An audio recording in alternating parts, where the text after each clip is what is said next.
भगवत प्राप्ति के मार्ग में चलने वाले उपासकों की जो लालसा है वो 4 प्रकार के उपासक हैं। एक तीव्र, मध्यम, मंद और अतिमंद। ये 4, तीव्र, मध्यम, मंद और अतिमंद। अगर भगवत प्राप्ति के मार्ग में नहीं चलता तो आध्यात्मिक, आदि भौतिक और आदि दैविक 3 कष्ट उसे देते ही रहते हैं। मानसिक रोग, बहुत ज्यादा लोग परेशान हैं इस रोग से, 100 में 99। बहुत बुरी दशा पैदा की है मन, हम देख रहे हैं ना देश। जब वो बहुत ज्यादा मानसिक रोग से ग्रसित हो जाते हैं तो उसी को डिप्रेशन कह दिया जाता है, विक्षिप्त कह दिया जाता है। कहा जाता है कि इनका दिमाग खराब हो रहा है, खिसक गया है। ये सारा का सारा मानसिक है। नकारात्मक चिंतन करते करते वो अंतिम अवस्था में पहुंच जाता है। हर समय भयभीत रहता है, हर समय कामना कल्पना उसको जला। कैसा जीवन है, दवाइयों पे दवाइयां, बस पड़े पड़े कल्पना भय की, और बस मर रहा हूं, हर समय मर रहा है व्यक्ति।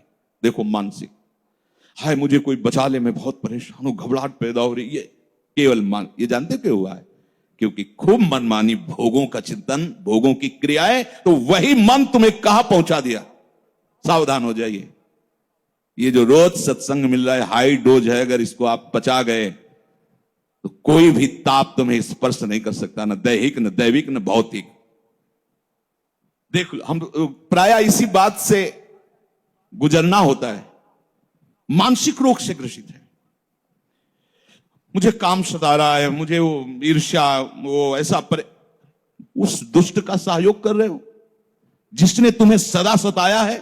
अगर इसका सहयोग करोगे तो आप तुम्हें अंतिम स्थिति तक पहुंचा देगा। अगर सही चल गए तो भगवत स्वरूप है मन। दोनों बात समझना। ये मानसिक रोग का निवारण कहां से होता है? सदगुरु कृपा से। इसके लिए औषधियां काम नहीं करती, पर वो समझ नहीं आती। किसी से कहा कि तुम पड़े पड़े औषधियां खा रहे हो, मानसिक रोग से ग्रसित हो, डिप्रेशन में बने रहते हो, यहां बैठ के सबके जूते साफ किया करो। उनको मजाक लगा। यहां सब बैठते हैं, झाड़ू लगा दिया करो, गली में झाड़ू लगा दिया, कुछ तो। क्यों ऐसा हमने क्यों कहा? क्योंकि बहुत जल्दी पाप नष्ट हो जाएंगे। जब भक्तों की चरण धूलि जो गिरी है, वो जब बहुत उनकी जब पादुका, ये मानसिक, जो लोग कहते हैं ना कि मन से पाप करने का क्या दंड होता है, तो मन ही को दंड होगा।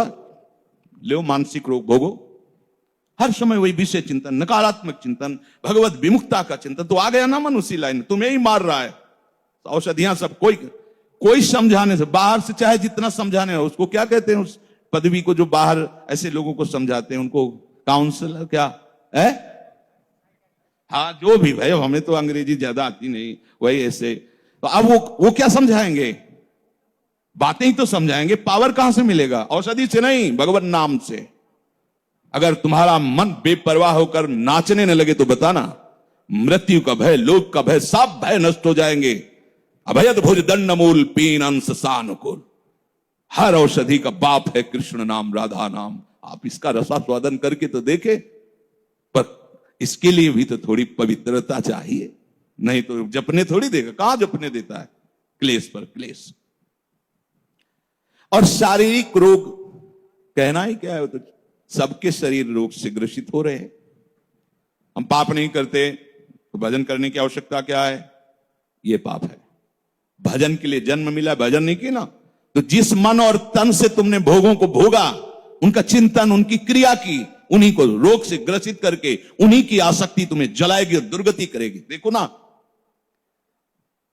अनावृष्टि, अतिवृष्टि, भूकंप, वज्रपात, एक्सीडेंट, दैव दुर्घटना, ये आदि दैविक। और दूसरे मनुष्य, भूत, प्रेत, प्राणी, राक्षस, कीड़ा मकुड़ा, सांप बिच्छू, इनके द्वारा, ये आदि भौतिक। इन 3 दुखों से कोई बच नहीं सकता। अगर बचना है तो भगवान की शरण लेना ही होगा। भजन क्यों करें? इसलिए करो, भजन करना ही होगा।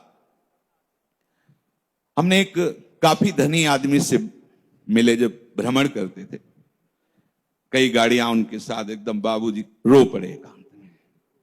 कोई ऐसी सुख सुविधा नहीं जो ना हो। जब जो चाहे, फैक्ट्रियों के मालिक थे, कानपुर फैक्ट्री इलाका बहुत है, उनका जब जो चाहे वो मिलता है, पर हर समय हृदय जलता रहता है, नींद नहीं आती, औषधि पे औषधि लेता हूं, सब बड़ा परेशान हो गया हूं। आपका नाम सुना था इसलिए आए यहां, हम कोई डॉक्टर थोड़ी। उनका सुना था कि आप, तो हम कहा लिखो, दवा लिखो, आज के बाद परिस्त्री से व्यभिचार नहीं करोगे, शराब नहीं पियोगे, मांस नहीं खाओगे, आप ये द्वित क्रीड़ा जुआ नहीं खेलोगे, नाम जपो इतने समय, और 10 बजे से लेट जाओगे, 4 बजे जग जाओगे, नींद आवे ना आवे 2-4 दिन आप ऐसा कर, कभी दोबारा जिंदगी में नहीं हमारी औषधि किसको बचेगी। कह रहे हैं कि जो परिग्रह मात्र को विष समझकर त्याग देता है, परिग्रह जो भोग अच्छा लगता है उसको समीप रखने की इच्छा होती है, परिग्रह मात्र को, समस्त भोगों को विष की तरह त्याग कर कैसे प्रभु का भजन निरंतर हो, ऐसी जलन हर समय बनी रहती, उसे तीव्र भगवत प्राप्ति की लालसा कहते हैं। तीव्र 4 प्रकार की बताई, सबसे श्रेष्ठ भगवत प्राप्ति की लालसा है। कोई धर्म, कर्म, भोग, सामग्री, व्यक्ति, मित्र, किसी से मिलने की इच्छा नहीं, अब और कुछ करने की इच्छा नहीं, अब और कुछ भोगने की इच्छा नहीं, निरंतर भजन में डूबना। हम भगवत प्राप्ति की इच्छा नहीं कह रहे, निरंतर भजन में डूबना हमारा केवल लक्ष्य, हर समय प्रभु से जुड़े रहना। प्रभु, वो शरीर की चेष्टा, मन की चेष्टा, बुद्धि की, सबसे, इसे तीव्र लालसा कहते हैं। दूसरा मध्यम, बहुत जलन हो रही है मन में, शरीर रोग से ग्रसित हो गया है, परमार्थ में चलने में ही सुना है कि अब मंगल हो सकता है। भोगों का त्याग करना कहते तो हैं संत जन, तो भोग का त्याग कर देना चाहिए या रहते हुए वहीं भजन का अभ्यास करना चाहिए? ये बहुत चतुर है मन। देखो, देखते हैं अभी तो घरे में रह के, जैसे सुना सत्संग में कि ऐसा भोग त्याग करने से ही शारीरिक मानसिक सब क्लेश नष्ट होते हैं, भगवत भजन करना चाहिए त्याग करके। तो त्याग करें या घर में रह के, घर में ठीक रहेगा? नहीं यार, त्याग तो करना ही पड़ेगा। ऐसे जो समय व्यतीत कर रहा है, न छोड़ पा रहा है न पकड़ पा रहा है, पर अंदर से लालसा उसके बन रही कि मैं निरंतर भजन करूं, भगवत प्राप्ति करूं, इसे मध्यम लालसा कहते हैं। मध्यम लालसा, वो झूलता रहता है, निर्णय नहीं कर पाता है, और पता नहीं भोग छोड़कर यदि मैं वैराग्य, तो निर्वाह कर पाऊं कि ना कर पाऊं, चल पाऊं कि ना, आगे चलकर कहीं कोई विकार आ गया तो, आगे चलकर कोई समस्या आ गई तो, आगे चलकर जिसके सहारे हम भजन छोड़ रहे वही हमारा साथ छोड़ दे तो, कई तरह के संशय लेकर इस मार्ग में आगे बढ़ने की लालसा रखना, उसे मध्यम लालसा कहते हैं। और भगवत भजन तो करना ही है। अरे अभी जवान है यार, पहले ब्याह करो, भोगों का अनुभव कर लो, बड़ा समय है भजन के लिए अभी। कोई ये संत महात्माओं की तो बातें अलग है भाई, हम नहीं कहते कि भजन नहीं कर, भजन करना है, पर भगवान ने सब भोग बनाए, इनका भी अनुभव करना है। बहुत समय है अभी, खेलने खाने का समय, चंदन भस्म लगा के मुड़ मुड़ा के, ये बात बुढ़ापे का। पहले संसार के कर्तव्यों को निभाएं। देख लो, बहुत परम प्रवीण भगवान कह रहे हैं, मरा तो स्वर्ग मिले, जीतेगा तो भूमि का, ना कहा है प्रेम, ना कहा है मोक्ष, ना कहा है परम पद। बहुत बढ़िया भगवान ने बात कही। देखना कि हमारा कर्तव्य क्या है, उसका परिणाम क्या है। संसार के कुछ कर्तव्य भी हैं, उनको कर ले, और कुछ भोग भी हैं जिनका अनुभव कर ले, और आगे चल के तो भजन करना ही है। इसे मंद मुमुक्षा कहते हैं, मंद लालसा कहते हैं। अरे यार, अब हमसे तो कुछ होने वाला नहीं, भगवान जब चाहेंगे ना भजन करवा लेंगे। जैसे कोई है कि हो सकता है कभी कहीं हम खोद रहे हो और खजाना मिल जाए, कल्पना, रास्ते में जा रहे हो और हमें कोई ऐसी चेक मिल जाए, वस्तु मिल जाए, ऐसे ही वो सोचता है ये भोगते हुए जीवन जा रहा है, कभी भगवत प्राप्ति हो जाएगी। महत्व है, भजन का महत्व है, भगवत प्राप्ति का महत्व है, पर भोगों का राग इतना सुदृढ़ है कि उसे छोड़कर इधर चल पावे ऐसा नहीं। इसे भी लालसा कहते हैं। ये चौथी लालसा है।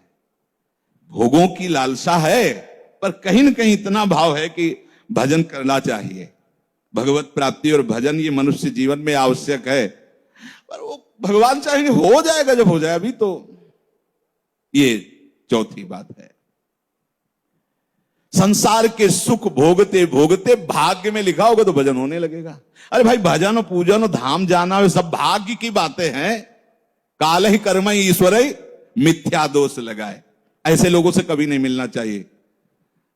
कम से कम 2 से इनमें 4 में लालसा वालों की बात कह रहे हैं। जिनकी लालसा नहीं उनका तो संग ही नहीं करना। लालसा में भी देखना है, तीव्र और जो मध्यम लालसा है यहां तक तो ठीक है, आगे वाली नहीं। आगे वाले पुरुषों का संग नहीं करना चाहिए, नहीं फिर हमारी लालसा डगमगा जाएगी। ये अति मंद लालसा कही जाती है।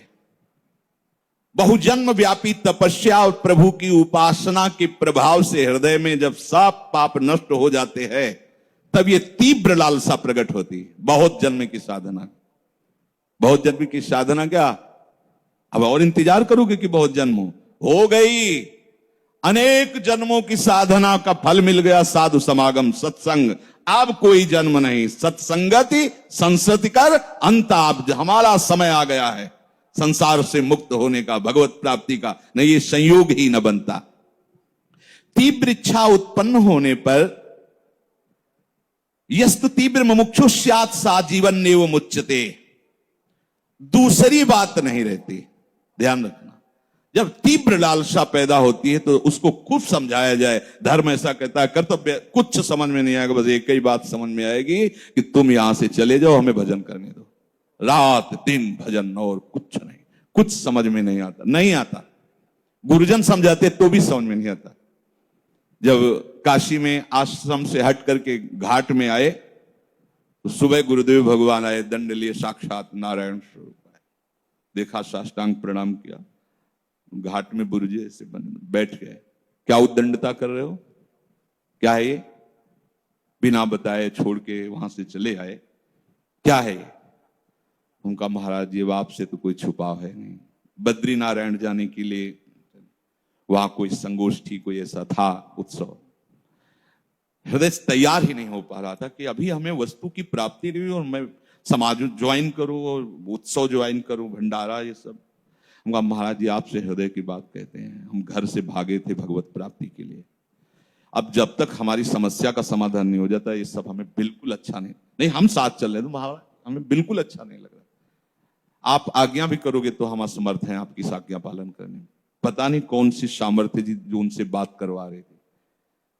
थोड़ी देर बैठे रहे तो उनका फिर ऐसा किया करो, आश्रम से भोजन ले आया करो, घाट में बने रहो। कहा महाराज जी ऐसा भी नहीं हो सकता। जब हम सुबह आए थे तो महादेव जी की इच्छा से ऐसा हमारे हृदय में भाव आया कि आकाश वृत्ति से जीऊंगा। आकाश वृत्ति मतलब जो प्रभु भेज देंगे, और घाट में रहूंगा, किसी के आश्रम में नहीं जाऊंगा, प्राण चाहे निकल जाए। तो कुछ मुद्राएं निकाल के देखी, तो फिर यहीं से मंगा के खा लिया करना, हम 2-4 दिन में आते रहे। गुरु वात्सल्य सिंध होते हैं, उनको समझ पाना बहुत कठिन है। आपने कहा महाराज जी बस अब आप कृपा करें, उनको अब जैसा मनावे वैसा करो। नारायण नारायण चले गए। प्रक्रिया में लगा कि गुरु जी नाराज हैं, लेकिन आपको सच्ची बताए वहीं काशी में ही जब आश्रम के संत आते मिलने तो बोले गुरु जी तुम्हारे कहते थे कि जीवन होना चाहिए तो ऐसा होना चाहिए। बोले तुम, और हजारों बार स्वप्न में आकर के गुरुदेव भगवान दुलार संन्यास मार्ग, यहां वृंदावन में भी गुरु तत्व है, वही इस रूप में विराजमान है।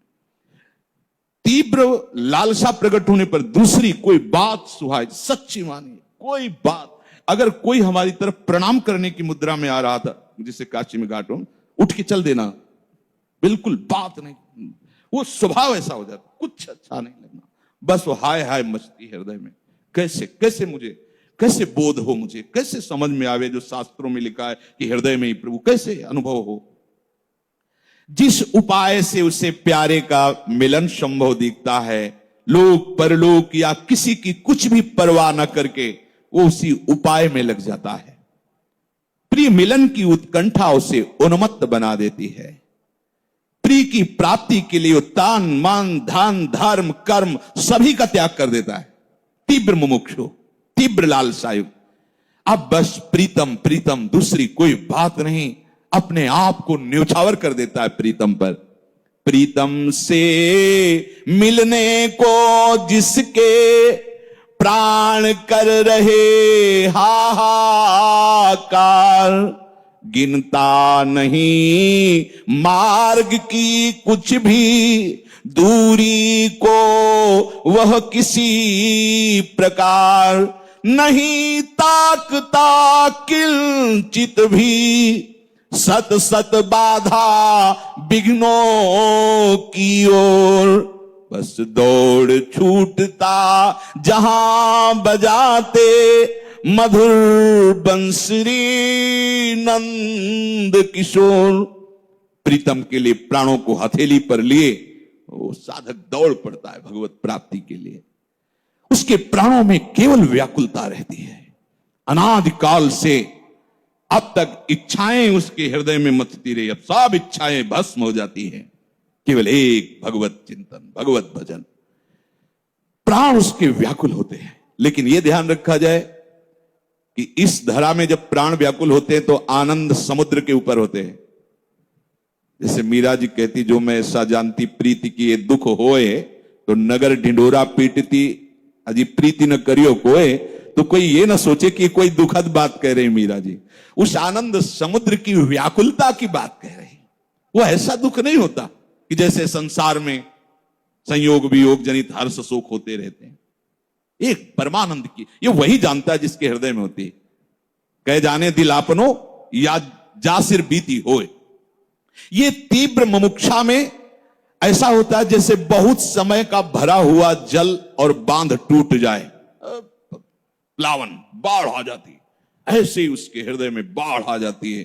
केवल भजन, आप कुछ सुहाई नहीं दे रहा, नाम कीर्तन गुण कीर्तन सेवा चिंतन भजन, एक सेकंड भी वो अन्य नहीं। अब हमारी जो चार मुमुक्षा लालसा की बात सुनी, उनमें अगर हम चौथी में हैं या तीसरी में हैं या दूसरी में हैं, तो हमारी तीव्र मुमुक्षा कैसे हो, उसकी औषधि विलास सामग्री का त्याग, मान सम्मान का त्याग, पूजा प्रतिष्ठा का त्याग, कीर्ति का त्याग, कीर्ति के त्याग का त्याग, उसकी स्मृति का भी त्याग, सभा समितियों में शामिल होना नहीं, बड़ी बड़ी सभाओं में समितियों में नहीं, अखबार कॉमिक्स आदि पढ़ना नहीं, किसी भी मनुष्य विशेष से या स्थान विशेष से या वस्तु विशेष से ममता कर लेना नहीं। जैसे सत्संग हो रहा है तो हम सत्संग की बातों से ममता करें, गुरु के आज्ञा से ममता करें, गुरु मंत्र से ममता करें, गुरु नाम से ममता करें। अगर ऐसा नहीं करोगे तो गुरु से ममता नहीं हो सकती, नहीं हो सकती। किसी भी वस्तु से ममता नहीं, किसी भी अन्य स्थान से ममता नहीं, तो हरि गुरु चरणों में ममता हो जाएगी, तीव्र लालसा जागृत हो जाएगी। जहां तुम रह रहे हो वहां वो मेरा है स्थान रहने का, ऐसी भावना का त्याग। अनिकेत श्री जी का घर है, श्री जी की कुटिया है, सेवा भाव से उसमें हम रह रहे हैं। जो गुरुदेव ने साधन दिया उसमें कभी भी आलस्य न करना, ना दीर्घ सूत्रता करना। दीर्घ सूत्रता अरे कर लेंगे, शाम के कर लेंगे, 2 माला ज्यादा कर लेंगे, नहीं, अगर सुबह का समय है तो सुबह ही करेंगे, शाम के और एक्स्ट्रा करेंगे। आलस्य नहीं, दीर्घ अरे कर, प्रमाद नहीं, गुरु के वचनों पे अश्रद्धा नहीं। क्योंकि जब सदगुरुदेव के वचन प्रकट होते हैं तो हमारी बुद्धि उनको फिल्टर करना शुरू कर देती है। अपने अनुकूल जो पड़ेगा वो लेंगे, नहीं तो छोड़ दिया। नहीं, वह अनुकूल प्रतिकूल नहीं, उसमें भूसी नहीं है, सीधे सीधे जो भी छोड़ोगे वो सीधी वस्तु छोड़ रहे हो, उसमें तुम्हें विचार करने की जरूरत नहीं। संसारी पुरुष के वचन पर विचार करने की जरूरत है, लेकिन बिना ही विचारिक करी शुभ जानी, गुरुदेव के वचनों पर विचार करने की जरूरत नहीं है। कभी किसी से अपनी बात को नहीं कहना, भाई हमने तो जीवन में यही समझा निरंतर भजन होना चाहिए, कुछ नहीं। क्या महापुरुषों से पूछो, संतों से पूछो, हम तो कुछ नहीं जानते, इतने है प्रभु की शरण में पड़े हैं बस। अपने मन में जो चल रहा है साधन, वो कभी किसी से न बताए, तीव्र लालसा के लिए। शास्त्रार्थ न करे किसी से, अपने को संत समझकर दूसरों को लघु भाव से ना हेरे। हम तो विरक्त हैं, तो गृहस्थ है, दूसरों में भगवत भाव करो।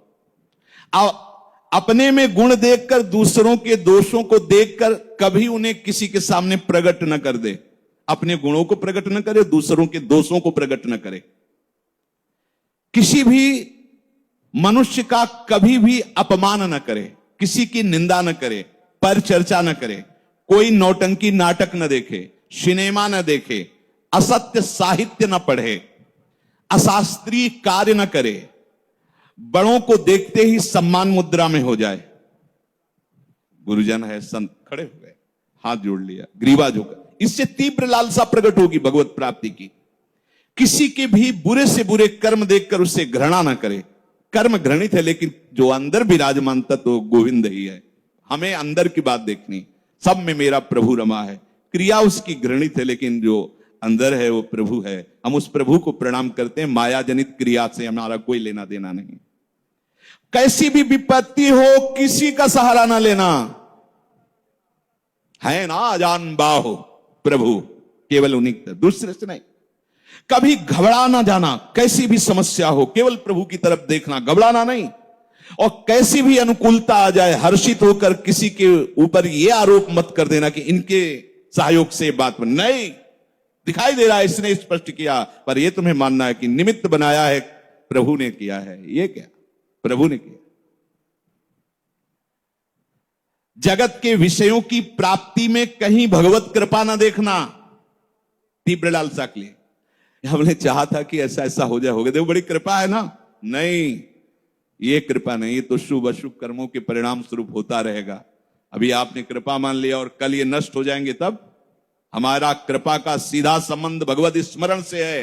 हरिवंश कृपा हरिवंश कहे। यदि हमारा निरंतर नाम चल रहा है तो कहने की जरूरत नहीं, कृपा है। और अगर नाम नहीं चल रहा है तो हम उसे कृपा नहीं कहेंगे, चाहे जितनी अनुकूलता मिल जाए।